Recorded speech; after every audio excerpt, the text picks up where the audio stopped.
আসসালামু আলাইকুম সকল প্রাণপ্রিয় ভক্ত ব্যাসগণ, দেশে ও দেশের বাইরে বিশ্বের যে কোনো প্রান্ত থেকে আমার এই ভিডিওটি প্লে করছেন। আশা করি সকলেই ভালো আছেন, সুস্থ আছেন এই সুন্দর করুণাময় মা বিপারা পৃথিবীর ভিতর থেকে। আমি তান্ত্রিক গুরু লোকমান আপনাদের মাঝে আজকে একটি পাওয়ারফুল আমল নিয়ে হাজির করেছি। আজকের এই আমলটি হলো শত্রুকে অসুস্থ ও পঙ্গু করে রাখার আমল।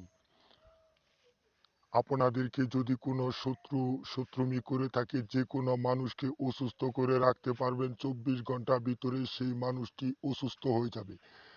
যে শত্রুটি আপনাদের সাথে শত্রুমি করে আছে সেই শত্রু নির্যাতন আপনারা সহ্য করতে পারছেন না, আপনাদের মানের রূপে আঘাত করে হোক, যে কোনো কারণে অর্থবশত কারণে, যে কোনো কারণে বা বশতে সয় সম্পত্তি নিয়ে যে কোনো কারণে যদি আপনাদের শত্রুটি আপনাদের উপরে শত্রুমি করে থাকে, সেই মানুষটিকে হেরেস করার জন্য সেই মানুষটিকে অসুস্থ করে একদম পঙ্গু করে রাখতে পারবেন 24 ঘন্টার ভিতরে। সেই মানুষটি একদম অসুস্থ ও পঙ্গু হয়ে থাকবে।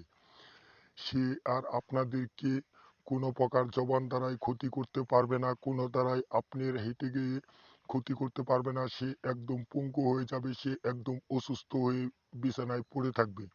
তো বিয়াস, আপনাদেরকে আমি নিয়মটি বলে দিতেছি। এই নকশাটি মেশক জাফরান কালি দ্বারা শনি অথবা মঙ্গলবারের দিন লিখবেন। মঙ্গলবারের দিন লিখবেন। আমি যেভাবে নকশাটি অঙ্কন করেছি এইভাবে আপনারা অঙ্কন করবেন। অঙ্কন করার পর শুধু শত্রুর নাম লিখবেন আর শত্রুর পিতার নাম লিখবেন। লিখার পরে এই নকশাটি একটি শ্মশান ঘাটে পুঁতে রাখবেন। আমি আপনাদেরকে চ্যালেঞ্জ করে বলে দিলাম 24 ঘন্টার ভিতরে আপনার শত্রুটি একদম অসুস্থ হয়ে পঙ্গু হয়ে একদম কথা বলতে পারবে না, একদম জব বন্ধ হয়ে যাবে। যে ভাই ও বোনেরা আমার এই নকশাটি তারা প্রয়োগ না করতে পারবেন, আমার স্ক্রিনে দেওয়া নাম্বার আছে, নাম্বারের সাথে যোগাযোগ করবেন। আমি আপনাদের সকল সমস্যার সমাধান মাত্র 24 ঘন্টার ভিতরেই দিয়ে থাকি ইনশাল্লাহ। এই বলে আজ আমি আপনাদের সকলের মাঝখান থেকে বিদায় নিচ্ছি। হিন্দু ভাই ও দিদিদেরকে আদাব ও নমস্কার, মুসলমান ভাইদেরকে সালাম। আসসালামু আলাইকুম ওয়া রাহমাতুল্লাহি ওয়া বারাকাতুহু।